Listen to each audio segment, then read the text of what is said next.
مرشد، الناس متحمسه قوي لاي زي جي ازيموت جولد. اجدد طريقه انك تستثمر فيها بالذهب، بس برضه الناس متلخبطه شويه. فالنهارده احنا موجودين معانا احمد مرشد، رئيس قسم الاستشارات الماليه في ازيموت، علشان ناكد للناس ليه طبيعي ان هم يكونوا متحمسين لحاجه زي كده، وبرضه نحاول نرد على الحاجات اللي ملخبطه الناس. فمرشد يعني شكرا جدا انك خدت من وقتك، انا عارف قد ايه انت مشغول الفتره يا دي. فندم، استاذنك، انا تحت امر ثاندر في اي وقت. ربنا يخليك، استاذنك تعرف الناس بنفسك وبرضه بازيموت. طيب، سريعا كده، انا اصلا يعني بجد والله فعلا كنت منتظر اللايف ده جدا. مبسوط جدا ان انا موجود معاكم النهارده. ما شاء الله ماركت شير بيزيد، وكلاينتيل بيز واكسسبيليتي لكل الناس. فمش هقدر اتكلم كتير على ثاندر، هي بتتكلم عن نفسها. انا احمد مرشد، الهيد اوف فاينانشال ادفايزري في ازيموت، ومستشار مالي واستثماري افيلبل اني تايم. احنا كنا في ازيموت عملنا اول مره ان يبقى في فاينانشال ادفايزر افيلبل لكل الناس، اي حد عايز يستثمر. الاستثمار مش حكر على الاغنياء، كانت دي السلوجنز بتاعتنا على طول الوقت. ومعاك 10 جنيه انت مستثمر، الكلمه دي احنا اللي مطلعينها يعني.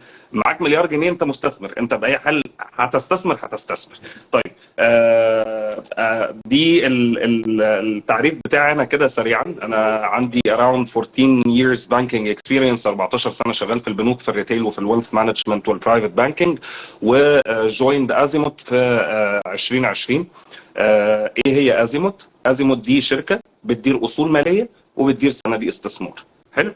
احنا موجودين في مصر كشركه بقالنا اكتر من 20 سنه، توالت علينا مجموعه اسماء مش عايزين نشغل الناس بيها، بس اخرها كنا شركه اسمها راسماله لاداره الاصول وصناديق الاستثمار، لحد ما الوحش الايطالي جه واستحوذ على راسماله مصر.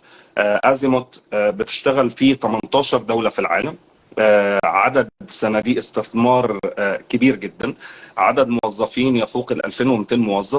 بندير في ال 18 دولة في العالم أكتر، دلوقتي احنا بنتكلم ما يقترب من 90 مليار دولار، وده رقم يعتبر رقم كبير جدا. شغلنا في مصر مينلي شغالين على إدارة المحافظ وإدارة صناديق الاستثمار. عندنا more than 15 mutual funds، حوالي 15 صندوق استثمار، وبندير محافظ لمؤسسات حكوميه وشبه حكوميه ومؤسسات خاصه وافراد ذوي ملاءه ماليه كبرى. وده باختصار كده ما يخص ازمه. انا عايز اقف عند او ابتدي من اخر حته انت وقفت فيها. آه، آه، صندوق اي سي جي او ازيموت جولد هو اول صندوق مشترك يستثمر في الذهب. ممكن ناخد خطوه ورا وتقول لنا يعني ايه صندوق مشترك؟ انت برضه لسه كنت بتقول ان انتوا عندكم اكتر من 15 صندوق مشترك بتديروه. طيب، يعني ايه صندوق مشترك او يعني ايه ميوتشوال فند؟ هقول الموضوع بشكله التعريفي الاول، وبعد كده هندي عليه مثال، مش هطول عن 10 15 ثانيه. صندوق الاستثمار او صندوق الاستثمار المشترك او الميوتشوال فند هو وعاء مالي مشترك بيتشارك فيه مجموعه من المستثمرين نفس الاهداف الاستثماريه. طبعا واحد هيجي يقول لي ابو حميد يا مرشد الكلام ده ملعبك علينا، بسط لنا الموضوع. لو انا النهارده انا ومحمد واحمد وعلي وحسن وشريف عايزين كل واحد فينا بيستثمر في ورقه ماليه زي اذون الخزانه مثلا، فبدل ما انا كل واحد يروح يشتري لوحده، وبدل ما انا اعمل كوست عليا وكوست على كل فرد من الافراد، لا انا هجمع الناس دي كلها في وعاء واحد، احط لهم ان الوعاء ده يستثمر في اذون الخزانه، وبتيحوا للناس دي ان هي تقدر تشتغل عليه. ده الموضوع باختصار. حلو قوي. واعتقد ده يا احمد انت كنت بتقول عليه ان انت هتلاقي عندك ناس عندهم عشرات الملايين من الوثائق، وناس وزي ما انت قلت من اول 10 جنيه، وهو دوت الفكره كلها، هو كأن صندوق بيتجمع فيه الفلوس. وبعد كده عندك خبير، احنا دايما بنحب نسميه خبير، تحت رقابه الهيئه العامه للرقابه الماليه، هو مسؤول عن ان هو يستثمر هذه الاموال وفقا للخطه الاستثماريه اللي هو وعدك بيها. يعني قال لك هحط فلوسك في اذون خزانه هيعمل كده، هحط فلوسك في ذهب هيعمل كده. طب مرشد، عايز نخش على اي سي جي. كم في المية من الفلوس اللي هتبقى في الصندوق بتاع ازيموت جولد هتستثمر في الذهب؟ طيب، حلو. يعني بدايه موفقه جدا للسؤال. انا هستثمر في ايزي جولد طبقا لنشره الاكتتاب، بنستثمر 95% من فلوس الصندوق في الذهب. وهتقول لي طب راحت فين ال 5%؟ مرشد، ال 5% دي انا بحتفظ بيها كسيوله نقديه عشان حالات الاسترداد، وعشان ما اجريش لو انا حاطط مثلا 100% بالظبط في جوه صندوق الذهب، انا اي واحد هيجي يبيع هضطر ان انا اطلع من المخزون بتاعي وابيع، فهاثر على اداء الصندوق واثر على اداء بقيه المستثمرين. فانا وفرت حته 5% طبقا لنشره الاكتتاب كسيوله نقديه احتفظ بيها في حسابات بنكيه. يبقى الاداه الاستثماريه الوحيده هو الذهب، وفي حته صغيره علشان خاطر لما يكون حد عاوز يبيع الوثائق اللي عنده. طب انهي نوع من الذهب اللي هتستثمروا فيه؟ طيب باختصار كده واجابه واضحه وصريحه، عيار 24 درجه نقاء 4 تسعات. وبأنهي عمله؟ بالجنيه المصري. طب انا كنت قريت برضو في النشره حاجه اسمها ان دي شهاده من RGC. ايه RGC دي؟ طيب الار جي سي ده برضو عشان نبسطها للناس، انا النهارده عندي مجلس المجوهرات المعتمد والمسؤول في العالم كشهادات دوليه للذهب، زي ما احنا بنقول مثلا شهاده الايزو وبعض الشهادات المقابله لكده. فدي شهاده جوده للذهب متعارف عليها عالميا، والاول مره في مصر ان يبقى عندنا ذهب RJC compliant او responsible jewelry council compliant. عايز اسالك سؤال، اشمعنى يبقى لو انا فاهمه هتستثمر في ذهب عيار 24 قيراط مع شهاده من الرويال جولري كونسل وبالعمله المصريه، اشمعنى ذهب عيار 24 قيراط ومش 18 او 21 زي الجنيه الذهب؟ طيب مبدئيا كده عيار 24 هو العيار الاعلى والانقى في العالم كله، تمام؟ بمعنى ان هو النهارده مش مخلوط باي نوع من انواع المعادن الثانيه، فما بتاثرش ككوموديتي او كسلعه، ما بيتاثرش ببقيه المعادن الثانيه مثلا زي النحاس، زي الفضه، زي الزنك، زي النيكل، زي البلاديوم. الحاجات دي كلها ينفع تتخلط مع الذهب عشان يطلع لي العيار ال 21 وال 18 وما الى ذلك. فانا عيار 24 هو اعلى درجه نقاء، ذهب خام 4 تسعات مش ناقصه ولا سهم، وهو الذهب المتعارف عليه عالميا في الاستثمار. يعني لو بصيت النهارده على اي ميوتشوال فند في العالم، اي مؤسسه ماليه في العالم بتستثمر في الذهب، هلاقيها ان هي بتعتمد في الاستثمار بتاعها على عيار 24 اللي هو بيسموه انفستمنت جريد. انا بس عايز اقول حاجتين. اول حاجه للناس اللي بتبعت اسئله في الكومنتس، احنا بعد ما هخلص الاسئله اللي عندي هسال مرشد الاسئله اللي انتوا كتبتوها. الحاجه الثانيه، مرشد برضو عنده مفاجاه بس هيقولها في اخر اللايف.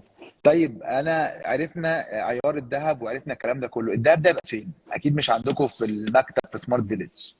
لا خالص، لا خالص. احنا عشان الفكره لسه جديده، فاحنا بقالنا فتره طويله قوي بندخل مقدمي خدمات معانا، فارتقينا في الطبيعي عشان احفظ اوراق ماليه في اي صندوق استثمار بلجا لاحد بنوك الحفظ، بيبقى اسمها كاستدي بارتيز او كاستدي بانكس. فانا ازاي ان انا النهارده هروح اخزن 100 كيلو و200 كيلو و300 كيلو عند بنك؟ فارتقينا ان احنا ندخل مقدم خدمه جديد، والهيئه يعني سمحت لنا بكده وتم الترخيص بالكلام ده كله، شركه اي جي كاش. ودي اعلى درجات السيفتي، الذهب بيتخزن في شركه اي جي كاش المملوكه لعده جهات سياديه، رقم واحد فيهم البنك المركزي المصري. حلو قوي، حلو قوي. واللي انا فاهمه كمان يا مرشد ان هو متامن عليه. بالظبط. الذهب طبقا للعقد ما بين والتعاقد ما بين مدير الاصول ازيموت وايفولف والهيئه كل الاطراف، ان الذهب هيتامن عليه من اي جي كاش ببوليس التامين من وقت ما يطلع من الريفاينري لحد ما يوصل لخزن اي جي كاش، ومتامن عليه جوه خزن اي جي كاش بسجل انكلودنج السيريال نمبرز بتاعت البارز والحاجات دي كلها. طيب قبل ما نخش على فتره الاكتتاب اللي احنا فيها، اللي انا قريته ان الاستثمار ده متوافق مع الشريعه الاسلاميه، ممكن تشرح لنا اكتر ده معناه ايه؟ طيب المعاملات بتاعت الصندوق بالكامل بتخضع لاشراف لجنه من كبار علماء الدين. عندنا 3 في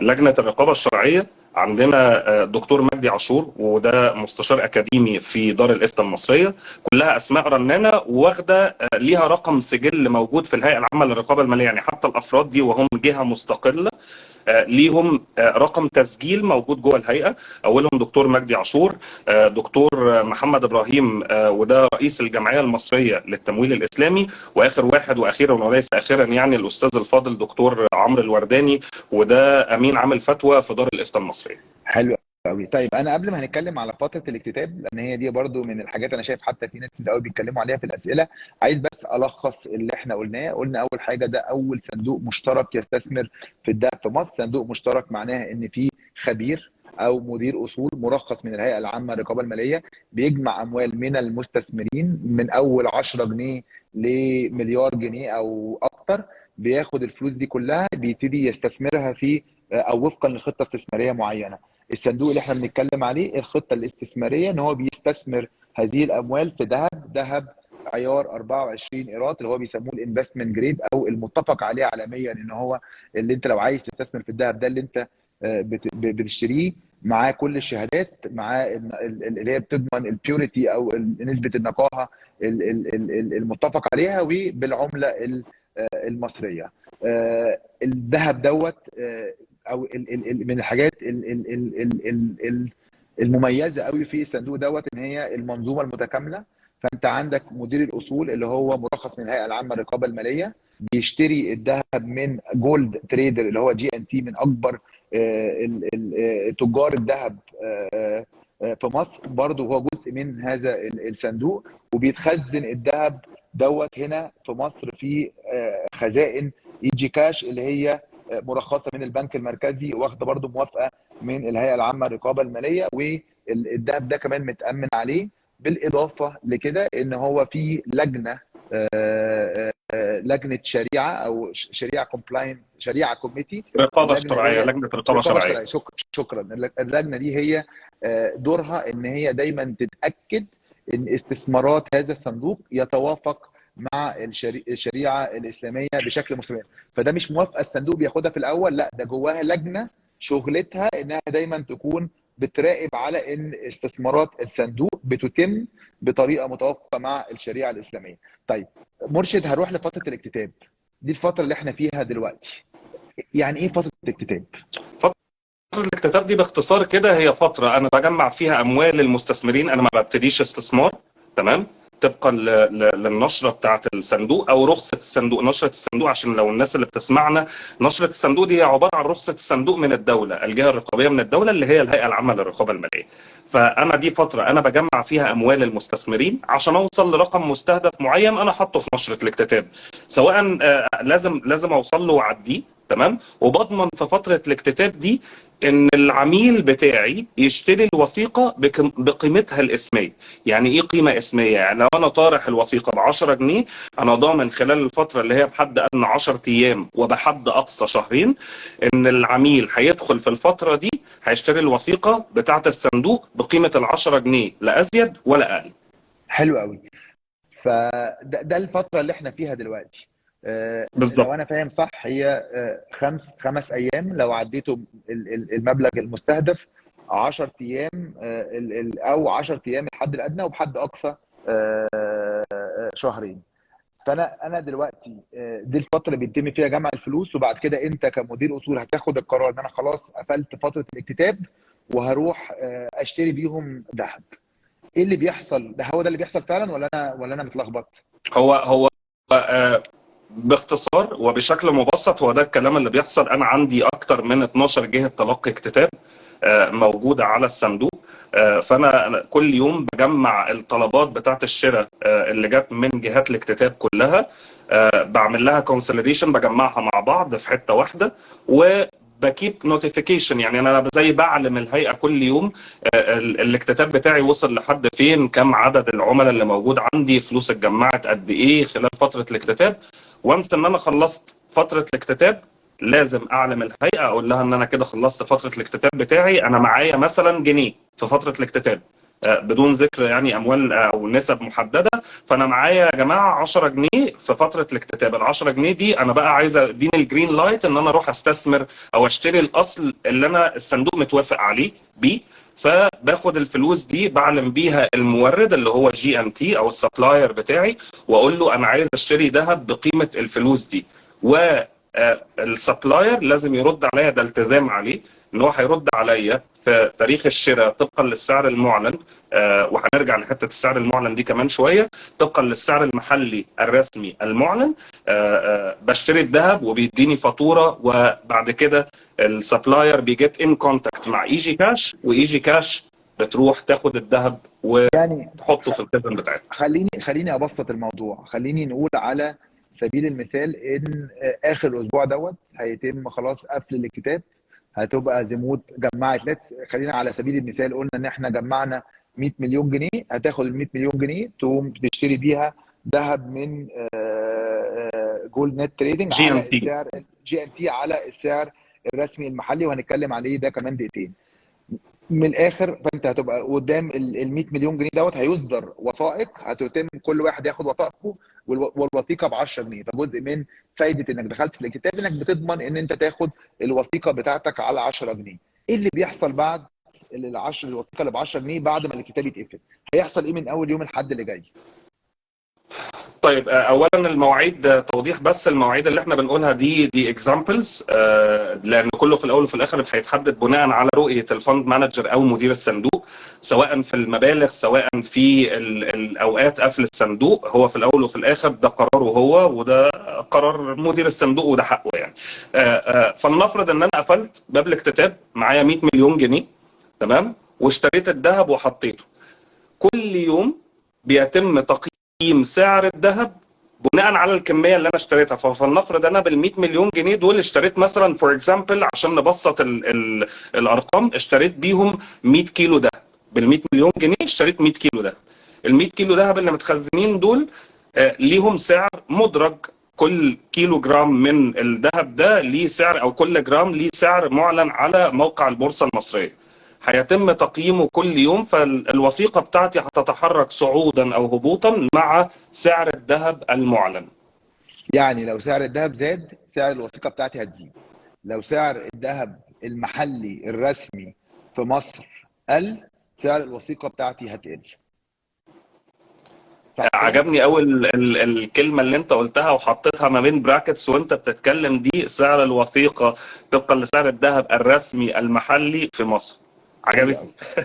طيب عشان نرجع تاني، يبقى انت لو الاسبوع اللي فات او بكره او النهارده قررت ان انت تستثمر 10000 جنيه، فتحت ابلكيشن ثاندر، كتبت اي زي جي، اي زي جولد، ذهب، طلع لك الصفحه بتاعتها، عملت باي، حطيت 10000 جنيه، هناخد الفلوس ديت هنوديها لمدير الاصول مع بيانات اللي هو بيانات حضرتك، علشان اول لما الصندوق يتقفل يطلع لك 1000 وثيقه لو هم كانوا 10000 جنيه باسمك. الفلوس دي ازيموت هتعمل بيها ايه؟ هتشتري بيها ذهب. ففي اخر يوم الازيموت بتشتري فيها ذهب، هو انت اشتروا زي ما كان مرشد بيقول ب 100 مليون جنيه على سبيل المثال، اشتروا بيها 100 كيلو ذهب، فهو ده نفس السعر، القيمه هي نفس القيمه. من اليوم اللي بعديه على حسب سعر الذهب هيحصل ايه، هنقيم ال 100 كيلو ذهب اللي احنا اشتريناه، هنقسمه على عدد الوثائق اللي كانت طرحت، هو دوت اللي هيدي لك سعر وثيقتك بقت كام. فمن الاخر انت بدل ما تروح تشتري ذهب من الشارع، انت بتاخد نفس الاكسبوجر او نفس التاثير عن طريق صندوق بيستثمر في الذهب بطريقه مقننه وفقا لمنظومه. سؤال اخير، انتوا اشمعنى حطيتوا ثمن الوثيقه اللي هي في السبسكريبشن 10 جنيه؟ طيب حطيت سعر الوثيقه 10 جنيه عشان النهارده بكل اختصار كده، حمود عايز ينزل يشتري، عايز يستثمر فلوس في الذهب. هتنزل تشتري ذهب بكام؟ اقل حاجه هتنزل تشتري جرام، تمام؟ على احنا بنتكلم على عيار 24 ان انا بستثمر في اعلى درجات الذهب واعلى نقاء. فانا عايز لي على الاسعار بتاعت النهارده مثلا عايز لي 2700 جنيه 2690 بافتراض يعني. لا انا بقول لك النهارده انت مش محتاج الكلام ده. احنا عايز الموضوع يبقى فيه سيوله ويبقى متاح لكل الناس تطبيقا للمبدأ اللي احنا قلناه في الاول، عشان اتيح الكلام ده لكل الناس. ما يبقاش الموضوع حكر على ان انا لازم يبقى معايا 8 جرام عشان اروح اشتري دهب. انا عارف ان انا شعري بيديك ايحاء ان انا ما اجيبش جرام، بس هبهرك في فتره السبسكريبشن. طيب خلينا نتكلم على، احنا اتكلمنا على اسعار الذهب، واتكلمنا على اللي هو سعر الذهب الرسمي. اعتقد ده خلاص احنا دلوقتي اتفقنا ايه اللي بيحصل وقت الاكتتاب. اتفقنا ان انت من الاخر اللي هي اللي هيأثر على استثمارك في الذهب هو السعر المحلي للذهب في مصر. تعالى بقى نتكلم على سعر الذهب في مصر. ايه السعر اللي انتوا هتشتروا عليه؟ ايه اللي هو الصندوق بيشتري عليه؟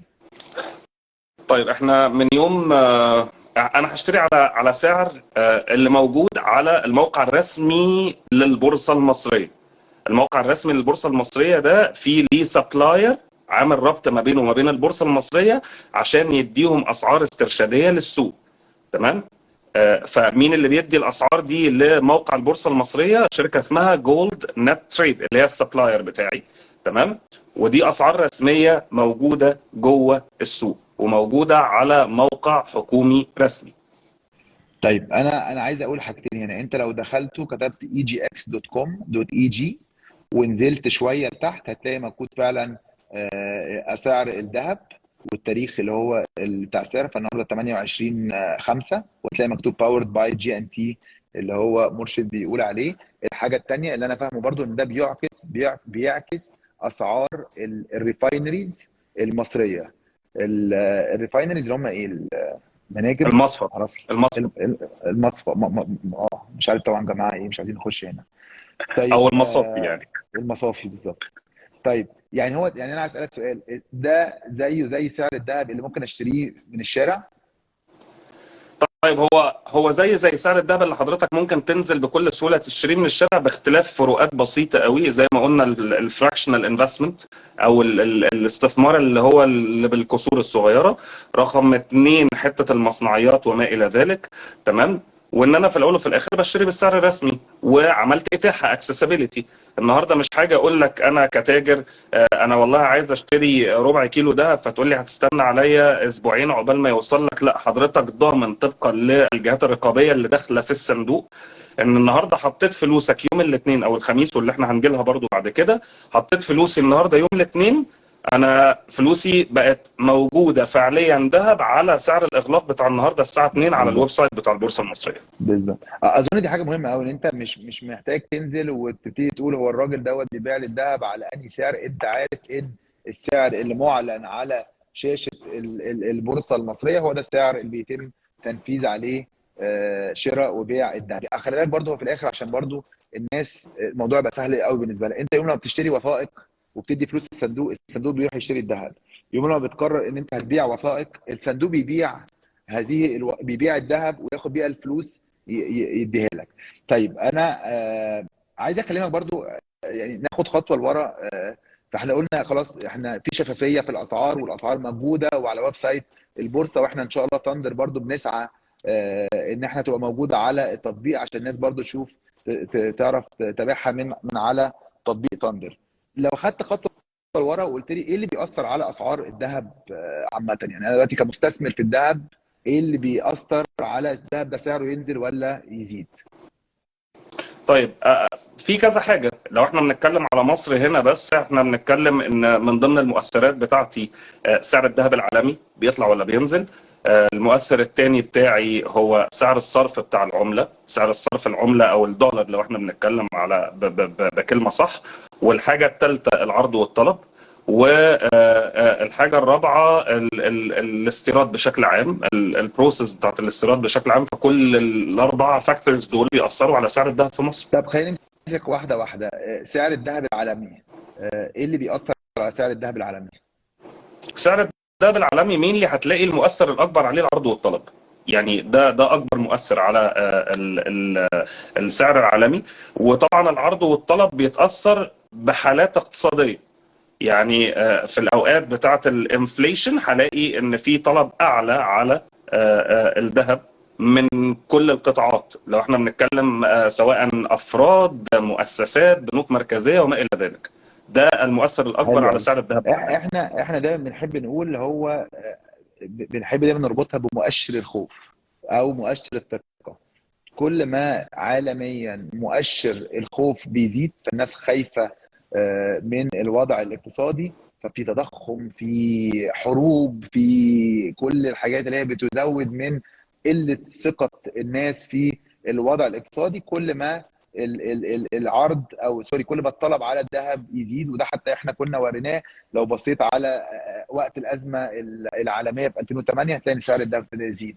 لو بصيت على وقت الكورونا هتلاقي سعر الذهب ابتدى يزيد. فاول حاجه هو مؤشر الخوف. وده برضو يبقى انت عارف ان انت لما الدنيا بتتظبط، لما مؤشر الثقه في الاقتصاد بيزيد، كل ما الناس بتبتدي تروح تستثمر اكتر في ادوات او في شركات وفي ادوات اخرى. فلازم تبقى عارف ان الذهب هو صديقك وقت الشده. يعني وقت كده لما الدنيا تبقى ملخبطه هتلاقيه بيقف جنبك، مقابل كده هياخد منك شويه لما الدنيا هتتظبط.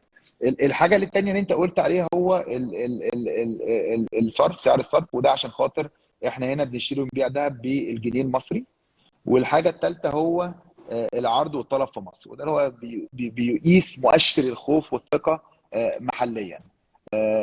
واعتقد هو ده اللي لو بصينا، لو جينا اخذنا سعر الذهب عالميا ضربناه في سعر الصرف الرسمي هنلاقيه ازيد 29%، اقل 29% من السعر الحالي اللي موجود دلوقتي للذهب المصري، او السعر المصري للذهب. صح يا مرشد؟ طيب انت كلامك، وعايز اتبع انت كلامك 100% صح، والريكابنج اللي انت عملته حلو جدا، عشان برضو الناس لو انا بقول المصطلحات ملعبكه شويه انت بتحاول تبسطها لهم. في الفتره الاخيره يعني انا عايز اقول بس للناس اللي بتسمعنا، البنوك المركزيه حضرتك بتشتري ذهب، انت مش بتشتري ذهب ليه؟ يعني احنا هنرجع بقى، انت مش بتشتري ذهب ليه ومن فين؟ بس البنوك المركزيه خلال الفتره الاخيره بقت بتعمل حاجه بالعربي، هقولها بالعربي، بقت بتعمل حاجه اسمها تسليع للعمله. الكوموديتي اللي هي السلعه، البنوك المركزيه بقت بتقوي عملتها. فلقينا مثلا بنوك مركزيه زي الصين والهند وروسيا بتحتفظ بكميات كبيره جدا.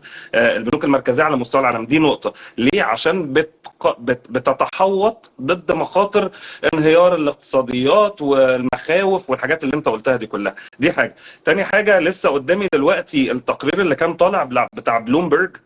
انا بس عايز الناس بس في الربع الاولاني من شهر 1 لشهر 3 المصريين اشتروا ذهب قد ايه؟ تخيل انت يعني تقريبا اعتقد كنت لسه سائل الرقم دوت كان 7 ايه حاجه طن ذهب. 7 طن من السبائك والعملات الذهبيه. 7 طن في 3 شهور المصريين اشتروا 7 طن ذهب.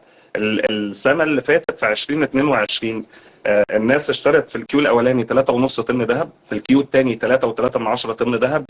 وخد بالك بقى السكيل هيطلع مره واحده ازاي لما حصل التخوف اللي انت قلت عليه، لسه قايل عليه. اشتروا في الربع الثالث من 2022 6.5 طن ذهب، وكل ده وانت ماشي بقى كده. يعني هو الموضوع بسيط. يعني هو حتى دايما حتى بره وقت المخاوف، هو الناس زي ما يقول لك انت من 5 ل 15% من محفظتك الاستثماريه او الادخاريه تبقى موجوده في الذهب، اكنها تامين ليك لما يحصل مشاكل. قيمه هذا الاستثمار هيزيد، ولما الدنيا هتظبط قيمه هذا الاستثمار هيقل. هو بمنتهى البساطه الذهب هيطلع اسعاره كل ما الدنيا تتلخبط اكتر، هتنزل اسعاره كل ما الدنيا تتظبط اكتر. طيب انا عايز اسالك سؤال اخير قبل ما نخش، قبل ما يعني اخر فقره، عشان ما بنحبش نطول على الناس. في حاجه انتوا عاملينها، ان لو قيمه استثماري في هذه الوثائق بقى يوازي 50 جرام، انا ممكن ممكن اطلب منكم ان انتوا يا جماعه هاتوا لي السبيكه ال 50 جرام ديت على البيت. هل ده حقيقي؟ الكلام ده مظبوط. احنا سمحنا في الصندوق بنوعين من الاسترداد النقدي على السعر المعلن. فانا النهارده حطيت 100,000 جنيه، بعد 3 سنين عايز اخرج بيهم ال 100,000 جنيه دول بقوا 400 500,000 جنيه، هخرج بيهم نقدي. والاوبشن الثاني للاسترداد هو الاسترداد العيني او الفيزيكال ريدمشن، ان انا اقدر استرد فلوسي ذهب بس تحط لها حد ادنى من الجرامات، عشان العمولات والمصنعيات بتاعت السبائك بشكل عام حد ادنى 50 جرام. حلو قوي. يعني انا برضو عايز اوضح حاجه، ان انت واعتقد مرشد قالها، انت من اول يوم تداول ممكن تشتري وتبيع الوثائق الوثائق بتاعتك بيتم تنفيذ هذه العمليات يا اما يوم الاثنين او يوم الخميس، على حسب انت حطيت الطلب بتاعك امتى، على السعر المعلن يوم الاثنين او يوم الخميس. الحاجه الثانيه اللي مرشد قالها، وانا اعتقد ده نوع من النشر او هو جزء من الناس بتحاول تعمله هنا في اللي هم اللي قايمين على اداره هذا الصندوق، جزء من ان هو يطمنك ان فلوسك في ذهب متخزن. فيوم لما تحب تقول يا اولاد الحلال هاتوا لي السبيكه بتاعتي ال 50 جرام، هيجي لك السبيكه دي لحد عندك، لان الكلام دوت مش انت مش بتشتري ورق، انت في الاخر الورق ده مربوط بذهب. اللي انت محتاج تبقى عارفه ان انت وانس عملت كده انت خرجت بره هذه المنظومه، فانت اللي محتاج انت اللي تخزن الذهب ده، محتاج انت اللي تامن عليه، ومحتاج انت لما تحب تبيعه انك تلاقي شاري ليه. وجودك جوه الصندوق هو اللي بيكمل لك المنظومه ديت، متخزن لك متامن. يوم لما تحب تبيعه هتلاقي الناس بتشتري منك على سعر الذهب في هذا اليوم. اخر حاجه هنتكلم عليها بسرعه عشان ما اطولش عليك وعلى الناس يا مرشد، انا عايز اتكلم معاك على المصاريف او الرسوم الفيس. بس قبل ما اوصل لكده عايز اخد خطوه. احكي لي لو انا عايز دلوقتي انزل اشتري ذهب من الشارع، التجربه بتبقى عامله ازاي؟ طيب، التجربه على فكره ما قبل الازمه حاجه يعني، ودلوقتي حاجه تانية خالص. النهارده عشان انزل اشتري ذهب بنزل اروح للصايغ اللي انا بتعامل معاه او التاجر اللي انا بتعامل معاه، بقول له والله انا فلوسي اهي، عايز اشتري بيها كذا، عايز اشتري بيها 5 جرام ده، تمام. فكل القصه ان هو بيحط بعض العمولات عندي اراوند 5% في الشراء و5% في البيع تقريبا، وفي بعض الاحيان النسب دي بتزيد، وهاخد الفاتوره بتاعتي وهمشي. وفي الاغلب مش هستلم الذهب بتاعي فيزيكال النهارده دلوقتي. دي نقطه. النقطه الثانيه اللي احنا عملناها مقابل الاون جراوند اكسبيرينس او الاوف لاين اكسبيرينس بتاعه شراء الذهب. انا شغال بالسعر الرسمي المعلن على الويب سايت بتاع البورصه المصريه. جاي لك النهارده بقول لك سيبك من التخزين خالص، زي ما انت قلت كونفينينسي، انا عملت كونفينينسي، عملت فراكشنال انفستمنت، استثمار بقصور صغيره. كل الكلام ده مش موجود في الاون جراوند اكسبيرينس، انا وفرت كل الكلام ده في المقابل جوه الصندوق. وفي لقطه لطيفه قوي، انا النهارده بس عشان الناس اللي كانت بتتكلم قبل ما ندخل على حته الخاصه بالمصاريف، هنرجع خطوات كده لورا عشان الناس اللي بتسمعنا. لو انا جيت النهارده من 30 سنه او جيت من 30 سنه قلت للناس ان البلاستيكه دي هيبقى عليها فيها 250,000 جنيه، حد كان هيصدقني؟ اكيد لا. تمام. النهارده انا طبقا للجهات الرقابيه والتشريعيه والناس المنظومه الكبيره اللي داخله في الصندوق تحت رقابه جهات كتير جدا من الدوله، والبارتيز بتاعت الصندوق جهات قويه قوي ومسؤوله. انا بقول لحضرتك النهارده حضرتك مش محتاج تروح للتاجر وتاخد كاش معاك، لا، كله حضرتك انا هعمله لك ثرو ان اونلاين ترانسفير، بتحويل بنكي، بايداع كاش في حسابات التلقي، زي ما انت عايز. تمام. وذهبك دخل في حوزتك النهارده، معاك صك الملكيه بتاعك بعدد وثائق معينه موجوده جوه الصندوق، بدل ما توجع دماغك بحته السيفتي والسرقه وهخزنه جوه الدرج وهشيله في خزنه البنك والكلام ده كله. فانا لو انا فاهم صح، لو نزلت اشتريت جرام دهب، لو هتشتري 50 جرام دهب هتدفع لك 5% من 3 ل 5% وقت الشراء. لو خرجت بره المحل ودخلت تاني هتدفع 2 3% تانيين عموله على البيع. هخسرها بمعنى اصح يعني. ده غير لو انت اخدته البيت محتاج انت اللي تخزنه والكلام ده كله. انت بقى كصندوق ايه المصاريف اللي انا بدفعها؟ لو انا فاهم صح، عند الشراء ما بدفعش اي مصاريف، لو قعدت 3 سنين مش هيتخصم مني اي حاجه، لو بعت خلال ال3 سنين بيتخصم مني فيز معينه. ايه هي بقى؟ نركز بقى يا جماعه، احنا معانا اكتر من 300 بني ادم هنا على الانستجرام بس على اللايف ده، فانا هشرحها عشان دي عملت كونفليكت وعملت تضارب عند ناس كتير. المصاريف الاجماليه بتاعت الصندوق عشان ما ادخلش في تفاصيل، مصاريف الاسترداد دي انا هستهلكها على 3 سنين، هقولها خطوه خطوه. فانا اجمالي المصاريف بتاعتي النهارده، ولازم اقول الارقام عشان دي ارقام رسميه، 4.9%، 4.9%. ال 4.9% دول انا تكنيكالي جوه كده على السيستم بقسمهم على 1000 95 يوم اللي هم الثلاث سنين، 365 في 3. كل يوم بقعده جوه الصندوق كل ما نسبة الخروج بتاعتي هتقل. فعشان نختصر الكلام الكتير الملعبك ده، انا لو جيت خرجت في نهاية السنة الاولى هدفع او هيتخصم مني 3.4%، وهشرح هيتخصم على ايه، عشان هنا برضو دي حتة كل الناس مش فاهماها. 3.4% هيتخصموا مني لو خرجت في نهاية السنة الأولى. طيب وفي نهاية السنة الثانية 1.7% أو 1.6%، اللي هي 4.9 ناقص ال 1.6 بتوع أول سنة وال 1.6 بتوع ثاني سنة. حلو؟ طيب الفلوس دي هتتخصم على إيه؟ أنا عم مرشد اشتريت الوثيقة ب 10 جنيه، في نهاية السنة الثانية لقيت سعرها 30 جنيه. حضرتك هتاخد مني 2.4% أو 1.6% على ال 30 جنيه؟ لا حضرتك، انا هاخد منك الخصم ده على اصل المبلغ اللي بجد؟ حضرتك مكتتب بيه. بجد حلو قوي دي، حلوه هي قوي. دي مفاجاه من ضمن المفاجآت عامه اللي الناس مش واضحه قوي. حلوه دي، بس انا حلوه دي لو سعر الذهب طلع، ومش حلوه قوي لو سعر الذهب نزل. ماشي. انت بس بقى وحظك. بس هقف معاك هنا في الحته دي ثانيه. الاستثمار في الذهب هو استثمار طويل صح، الاجل، واضحه 100%. وصريحه. انا معاك 100%. والاستاتستيك الاخرانيه اللي اتعملت على اكثر من 1000 بني ادم من احدى المؤسسات الماليه، قالت ان نسبه احتفاظ المصريين بالذهب متوسط، مده احتفاظ المصريين بالذهب متوسط، مش الحد الادنى ولا الحد الاقصى، من 7 ل 10 سنين. انا انا النهارده معاك في بقول لك المية. بس. انت بتحق، انا تاني، احنا اللي احنا بننادي بيه ان يبقى من 5 ل 15% من المبلغ اللي انت بتدخره او بتستثمره بشكل شهري يكون موجود في الذهب. هو ده ال الاستثمار اللي هيعمل كويس لما الدنيا تبقى متلخبطه زي اللي احنا الاوقات اللي احنا فيها. مقابل كده لما الدنيا تبقى كويسه، الحاجات التانيه اللي انت تبقى مستثمر فيها بتعمل كويسه، ساعتها الذهب مش هو، ما يبقاش هو يعني بيعمل اقل. فهو ده صديقك او التامين، وثيقه التامين بتاعتك ضد المخاطر. طب انا مرشد، انا بسرعه في اسئله فريق العمل هنا كتبهم، همشي عليهم بسرعه، ولو عايز تزود حاجه اوكي. قول لي عليهم. قلنا بعد الكتاب سعر الوثيقه هيزيد وهيقل على حسب حركه سعر الذهب المصري المحلي.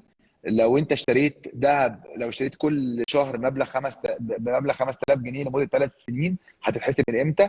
السيستم ده انا اعتقد هو بيسال على حته لما يجي يبيع المصاريف، السيستم بيسجل انت اشتريت امتى وبيحسب الفتره بعديها. وزي ما مرشد قال، لما تيجي نحسب مصاريف مش على سعر الذهب وقت البيع، على السعر اللي انت، على ال 5000 جنيه اللي انت اكتتبت بيها في الوقت دوت. في حاله شراء 1000 وثيقه في صندوق الذهب، كم سيكافئ ده من الجرامات؟ بمنتهى البساطه، اعمل 1000 في 10 او سعر الوثيقه في اليوم دوت، اقسمه على سعر الذهب المعلن على شاشه البورصه المصريه، هيديك تقريبا انت معاك كام جرام ذهب. تسعير الذهب هيتحسب على حساب السعر العالمي، تسعير الذهب على السعر المصري المحلي. جزء من اللي بيأثر فيه هو السعر العالمي، بس بالإضافة إليه سعر الصرف، اللي هو الاكسشينج ريت بتاع مصر، ان هو الذهب هيبقى بالجنيه بلس الطلب والعرض موجود في مصر. هل ار جي سي يؤثر في سعر الذهب عيار 24؟ انت، هو الناس ديت جايبين عشان دوت استثمار، ده استثمار او شراء ذهب بغرض الاستثمار، فكان مهم قوي من مدير الاصول ان هو يجيب لكم انفستمنت جريد جولد، ذهب درجه استثمار. ايه درجه الاستثمار؟ هو عيار 24، وفي كونسل اسمه رويال جولري كونسل بيسيرتيفاي درجه النقاهه والكلام ده كله. على تطبيق ثاندر، انت دلوقتي لو حطيت اوردر انك تسبسكرايب، انت في البندنج ستيت، لان احنا دلوقتي في مرحله الاكتتاب. اول لما مرحله الاكتتاب هتقفل، هتبتدي بدل ما تبقى بندنج هتبقى موجوده في البوزيشن او في الموقف اللي انت عندك. بس في جميع الحالات الفلوس كلها على طول مع مدير الصندوق مع البيانات، علشان اول لما هو يقرر انا هقفل يطلع على طول هذه الوثائق. اعتقد مرشد اتكلم على الميزه ما بين انك تشتري ذهب من الصندوق من بره، الشفافيه في الاسعار، انك تخزنه ازاي، متامن عليه، تعرف تبيعه وقت ما تبيعه. ده غير طبعا اللي هتعمل كل دوت من على تطبيق ثاندر وانت قاعد في البيت من غير ما تتعب. هل الافضل الشراء الان ام بعد انتهاء الكتاب يا مرشد؟ طيب هو الذهب باختصار كده اشتري دلوقتي واشتري بعد الاكتتاب. ليه؟ لان احنا خلاص الحته اللي احنا كنا فيها، احنا تحت الاول تايم هاي بتاع الذهب في مصر. احنا نزلنا عدد يعني قيمه محترمه خلال الفتره اللي فاتت. فاشتري دلوقتي واشتري بعد الاكتتاب واعمل كوست افريج متوسط سعر وافضل حوش فيه. انا دايما بنصح الناس لحاجه اسمها انكريمنتال سيفنج، الاستثمار التصاعدي. اشتري يا باشا دلوقتي واشتري الشهر الجاي وافضل حوش فيه كانك بتاع ال 10 جنيه دي شويه براد الذهب باختصار، يعني عشان بس نبسط للناس. دي شويه براد الذهب، انا هجمع لك السبيكه ال 5 جرام وال 10 جرام وال 50 جرام وانت مش حاسس. فاشتري طول الوقت واشتري دلوقتي، اضمن مكانك يعني جوه الصندوق، وفي نفس الوقت اشتري تاني. انا اقول لك يعني احنا عندنا حسبه بسيطه قوي. يعني احنا بنقول ان انت عشان تسهلها على نفسك 10 ل 20% من مرتبك الشهري المفروض بتكون بتدخره وبتستثمره بشكل شهري. فانت لو بتقبض 20,000 جنيه، فانت من 2000 ل 4000 جنيه في الشهر المفروض تكون بتستثمرهم او بتدخرهم. بعد كده من المبلغ دوت من 5 ل 15% تكون بتستثمره في الذهب. فمن ال 2000 جنيه هتحط من 150 اعتقد ل 300 لو انا او من 100 تقريبا 2000 جنيه وقلنا تقريبا. ل 400 جنيه تحطهم في الذهب بشكل شهري. اعتقد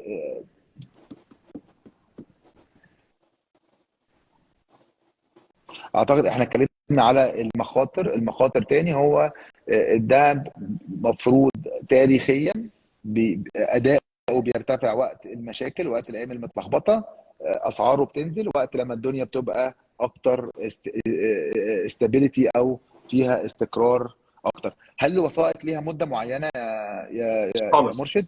لا. خالص، يعني هي بعمر الصندوق. وكل صناديق الاستثمار في مصر احنا بنتكلم فوق ال 130 صندوق، يعني عمر الصندوق بيبقى 25 سنه وقابله للتجديد. والحته بتاعت الزمن دي، انا بس عايز اقول للناس معلومه صغيره ودي كانت موجوده برضو. سنه 53 سعر اوقيه الذهب كان 12 جنيه مصري. اوقيه الذهب كانت ب 12 جنيه مصري سنة 53. احنا النهارده بنتكلم فوق ال 90,000 او 100,000 تقريبا. ونفس الكلام بالنسبة للدولار، بس عشان يعني كانت حوالي 35 دولار بر اونس. النهارده احنا بنتكلم في المستويات بتاعت ال 1960 تقريبا. انا يعني اخر حاجتين، اخر سؤالين. ايه اللي هيحصل لو حصل تخفيض للجنيه زي ما قلنا؟